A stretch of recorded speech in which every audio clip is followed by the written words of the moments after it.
Vous en avez assez de voir l'inflation grignoter l'épargne de votre livret A? Vous rêvez de faire travailler votre argent pour vous construire un avenir financier? Mais l'idée d'investir en bourse vous semble complexe et risquée. Mais aujourd'hui, je vais vous montrer comment, même avec un petit portefeuille, vous pouvez investir intelligemment et diversifier vos placements grâce à un outil incroyablement efficace, les ETF.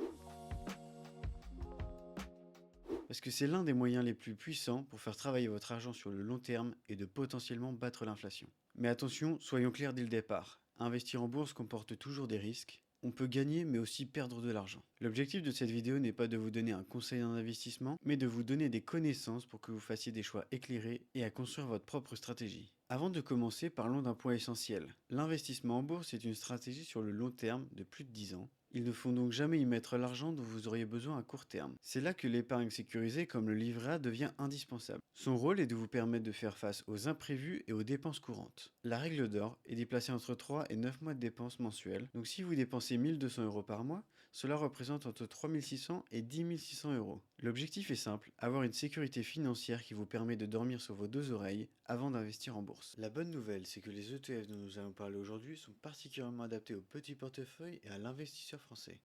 Pourquoi? Parce que tous les ETF que je vais vous présenter aujourd'hui sont éligibles au PEA, le plan d'épargne en action. Un compte qui offre un avantage fiscal après 5 ans de détention. Et ce n'est pas tout. Ils sont tous accumulants, c'est-à-dire qu'il n'y aura donc aucun dividende versé. Ils sont réinvestis automatiquement dans l'ETF pour profiter un maximum de l'effet boule de neige. Avant de plonger dans les détails, faisons un rapide point de ce qu'est un ETF. Un ETF, Exchange Traded Fund, ou fonds négociés en bourse. Pour simplifier, c'est un panier d'actions ou d'obligations qui réplique la performance d'un indice boursier. Au lieu d'acheter chaque action individuellement, vous achetez une part de ce panier, ce qui vous permet de diversifier vos investissements en un seul clic et à moindre coût. C'est simple, efficace et parfait pour les débutants.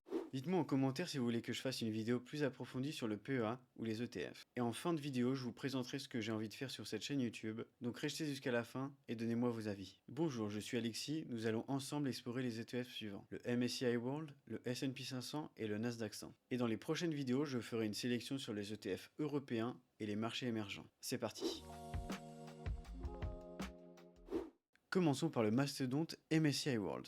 C'est l'indice boursier par excellence. Il regroupe plus de 1300 entreprises de moyenne et de grande capitalisation dans 23 pays développés différents. C'est la diversification ultime pour votre portefeuille, car à lui seul, il couvre plus de 88% de la capitalisation boursière mondiale. Géographiquement, les États-Unis dominent largement l'indice, avec plus de 70%, suivi par le Japon, le Royaume-Uni, la France et le Canada. Ensemble, ces 5 nations représentent plus de 85% de sa composition. Côté secteur, le MSCI World est très axé sur la technologie. Viennent ensuite la finance et l'industrie. Historiquement, l'indice monde a démontré une belle résilience. Le rendement moyen des 30 dernières années est d'environ 8,5%. Mais bien sûr, les performances passées ne garantissent rien. Sa volatilité est d'environ 15%, donc on peut s'attendre à ce que l'indice varie de plus ou moins 15% par rapport à sa moyenne. C'est un bon équilibre entre performance et stabilité à long terme. Mais attention, le MSCI World a déjà connu de grands crashs. Comme la bulle Internet avec un moins 47% dans les années 2000, la crise de 2008 où il a perdu près de 54%, et le Covid-19 avec une baisse de 34% en 2020. Pour votre PEA, j'ai sélectionné deux ETF. L'Amundi PEA Monde avec 0,20% de frais et l'iShares MSCI World Swap avec 0,12% de frais. Leur prix est très accessible, environ 5 euros la part chacun, mais attention, l'iShares est un ETF récent. On n'a donc pas assez de recul sur son tracking error, c'est-à-dire sa capacité à bien copier l'indice sur le long terme. Pour récapituler, le MSCI World est un pilier fondamental pour quiconque souhaite investir globalement et sereinement sur le long terme. C'est l'outil par excellence pour diversifier au maximum votre portefeuille, en vous offrant une exposition instantanée aux plus grandes économies développées du monde entier. Malgré ces périodes de forte correction, son historique de résilience et sa capacité à rebondir en font un choix incontournable. Si vous croyez en la croissance mondiale et cherchez la simplicité et l'efficacité pour votre PEA, l'ETF MSCI World est un excellent point de départ pour vous bâtir une base solide. Maintenant qu'on a parlé de la planète entière avec le MSCI World, zoomons sur un géant incontournable des marchés. Le S&P 500, l'indice boursier américain de référence. Il regroupe les 500 plus grandes entreprises américaines cotées en bourse. Il représente à lui seul 80% de la capitalisation boursière des États-Unis. Autant dire que quand le S&P 500 va bien, c'est toute l'économie américaine qui est en pleine forme. Parmi les plus grosses entreprises du S&P 500, on y retrouve Nvidia, Microsoft, Apple, Amazon et Alphabet. À elles seules, ces 5 entreprises représentent 30% de l'indice. Côté secteur, le S&P 500 est fortement orienté vers la tech. Ce qui est logique vu les géants qui le composent. Viennent ensuite la santé et la finance. Sur le plan performance, le S&P 500 a une histoire impressionnante. Avec un rendement moyen de plus de 10,5% sur les 30 dernières années, c'est plus que le MSCI World, ce qui témoigne de la puissance des entreprises américaines. Sa volatilité se situe généralement entre 15 et 17%. Le S&P 500 a bien sûr connu ses propres turbulences. La bulle Internet en 2000, où il a perdu près de 49%, la crise financière de 2008, où il a chuté de 55%, et plus récemment le Covid-19 en 2020, avec une chute rapide de 34%. Maintenant passons aux ETF S&P 500 que j'ai sélectionnés. En premier, le BNP Paribas S&P 500. Il a des frais de 0,13% et le prix de la part est d'environ 27 euros. Et en deuxième, j'ai pris un ETF qui vient de sortir, l'iShares S&P 500 Swap PEA. Celui-ci est encore plus compétitif en termes de frais, à 0,10%, et son gros avantage est le prix de la part d'environ 5 euros. Mais pour l'instant, il n'est pas encore disponible chez tous les courtiers, mais il est clairement un ETF à surveiller et à privilégier à sa sortie. En résumé, le S&P 500 est bien plus qu'un indice. C'est une porte d'entrée privilégiée pour les plus grandes entreprises américaines, avec les leaders mondiaux dans leur secteur. C'est un pilier de la croissance économique mondiale, il a un historique de performance solide et en fait un choix stratégique pour diversifier et dynamiser votre PEA, car elle regroupe les grandes et moyennes capitalisations et tous les secteurs sont représentés. C'est l'outil parfait pour miser sur l'innovation et la résilience des géants américains. Mais attention, vous êtes exposé à 100% sur les États-Unis, ce qui peut représenter un risque sur le long terme, car on ne sait pas qui sera le leader mondial dans 15 ans. Après avoir survolé les 500 colosses de l'économie américaine, si vous êtes un fan d'innovation, de croissance rapide et de technologie, alors l'indice suivant va forcément attirer votre attention.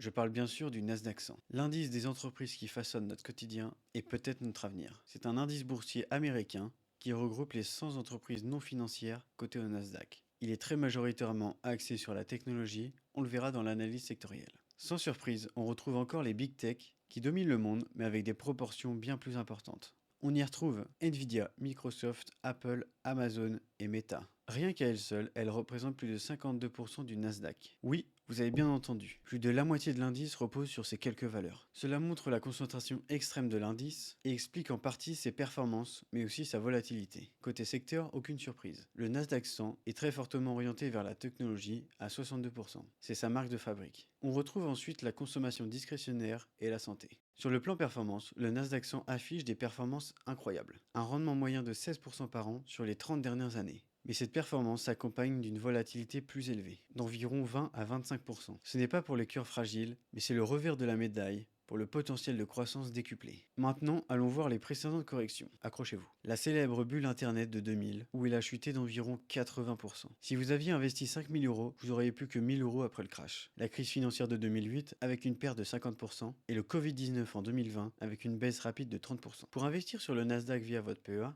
voici deux options intéressantes chez Amundi. Les deux ont des frais de 0,30%, le Amundi PEA Nasdaq 100 avec un prix de la part d'environ 75 euros et le Amundi PEA Nasdaq S, dont le gros avantage est son prix très accessible, d'environ 5 euros la part. Ce dernier est idéal pour les petits portefeuilles, mais attention, il est encore récent, donc même problème, on ne connaît pas le tracking error. Et en plus, il n'est pas encore disponible sur tous les courtiers. Si vous ne voulez pas attendre, la version à 75 euros est une excellente alternative, déjà bien établie. En résumé, le Nasdaq 100 est un indice puissant, centré sur l'innovation et la croissance. Il offre un potentiel de croissance élevé, mais avec une volatilité significative, surtout pendant les phases de correction. Si vous êtes prêt à accepter ce risque pour un potentiel de performance plus élevé, et que vous croyez fermement en l'avenir de la technologie, cet ETF sera un ajout stratégique et audacieux pour votre PEA. Mais rappelez-vous que sa forte concentration sur la tech et sur quelques entreprises le rendent plus sensible au mouvement de ce secteur.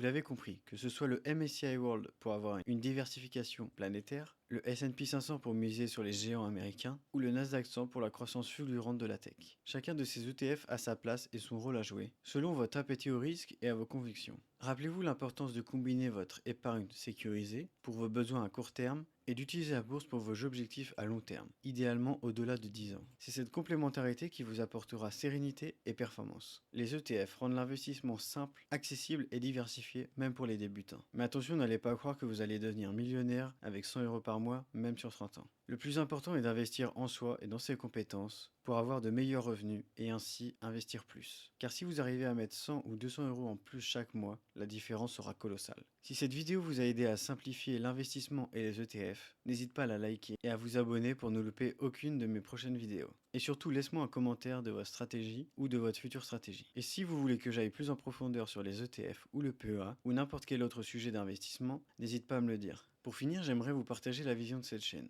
Mon objectif est simple, parler de toutes les questions que je me pose. Que ce soit sur l'investissement, l'histoire ou l'espace ou n'importe quel autre sujet. Mais en d'autres termes, préparez-vous à explorer un peu de tout. On va plonger dans la finance pour comprendre des questions comme comment sont calculés les emprunts ou simplifier le langage de la finance. On va aussi voyager à travers la culture et découvrir par exemple la vraie taille des pays ou les 7 merveilles du monde et voyager à travers l'espace avec la Station Spatiale Internationale ou les planètes de notre système solaire. Et pour les curieux, on va même décortiquer le fonctionnement d'une batterie et d'une centrale nucléaire. En bref, cette chaîne est faite pour ceux qui aiment apprendre et découvrir le monde qui nous entoure. Dites-moi ce que vous en avez pensé, merci. C'était Alexis et on se retrouve très vite pour une nouvelle vidéo.